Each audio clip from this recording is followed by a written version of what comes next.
I'll take us back to John Gospel, even though John Gospel screams out Jesus is God in flesh, but I'll bring up a couple of more questions. John chapter 14, verse 28. Father is greater than I. Okay, yeah, so this is going to be a repeat, right? I said we have to keep repeating things for Muslims. A lot of the arguments fail to take into account all that Christians believe. And, what they're trying to do is, is ignore one part of what Scripture says and then pretend that this other part contradicts something that Christians believe. But it doesn't if you take the whole picture into account. So in John 14, Jesus said, the Father is greater than I, right?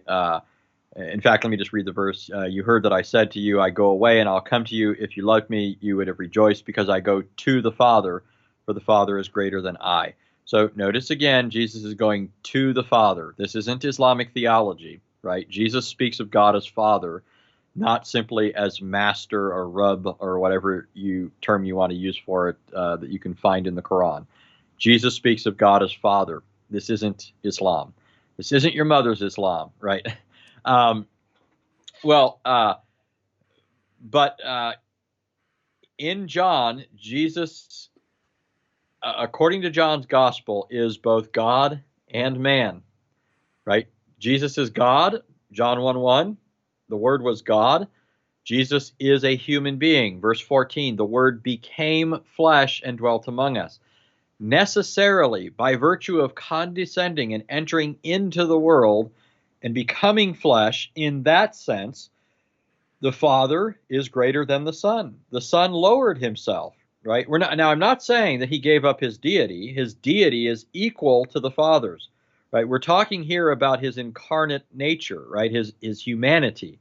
In terms of his incarnate status, Jesus is subordinated to the Father. The Father is greater than the Son. The Son always acts in a way that is consistent with the Father for that very reason. So that's the basic answer, but there are several other things that we shouldn't miss from the context. Remember how Jesus begins the context. In the context, Jesus said things like, for example, verse 6, I am the way, the truth, and the life, right? What mere human being could say that? Somebody who's a human being and not also God, right? Somebody who can only say the Father is greater than I couldn't also say this, right? So the very context shows you that Jesus is, that we have to take into account both truths, that Jesus is God and that he is a human being. As God, Jesus is the way, the truth, and the life. He is the truth. No mere prophet, no mere human being could say that.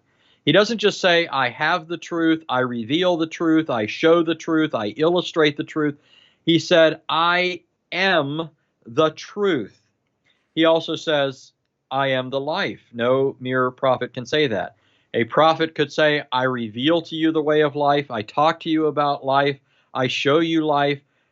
Jesus claims that he is the life.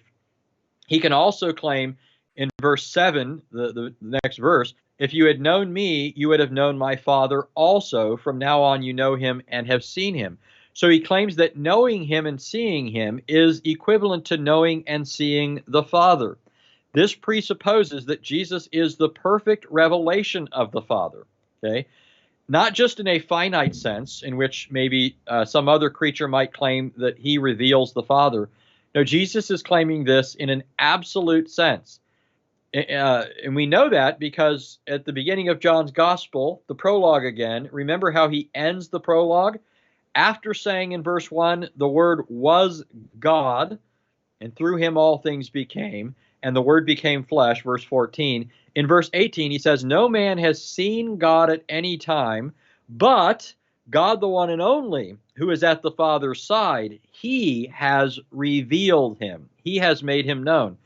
So because Jesus is God, God the only Son, He is the perfect expression of the Father. He perfectly reveals his Father.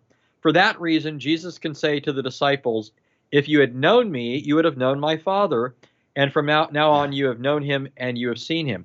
So, well, all we have to do whenever a Muslim raises an objection is look at the context, first of all, but also keep in mind our overall theology. Our overall theology teaches that Jesus is both God and man. You cannot disprove that Jesus is God by pointing to verses that prove that Jesus is a man. Okay? We do not deny that Jesus is a man. But we affirm, in addition to that, that he is also God. And so no verse proving the humanity of Jesus is going to disprove the Christian position, but every verse proving that Jesus is God is going to disprove the anti-Trinitarian position, right? So, just this is an illustration. A Muslim pointing to the text where Jesus says the Father is greater than I doesn't disprove Christianity because we affirm that Jesus condescended, became a human being, submitted to the Father, and so forth. However, the same context does refute Islam because Jesus calls God Father, which Islam abominates, and Jesus identifies himself in a multitude of ways as God. In verse 6, calling himself the truth and the life. In verse 7, telling us that he is the perfect revelation of the Father, all of which is something only somebody who is essentially God can possibly say.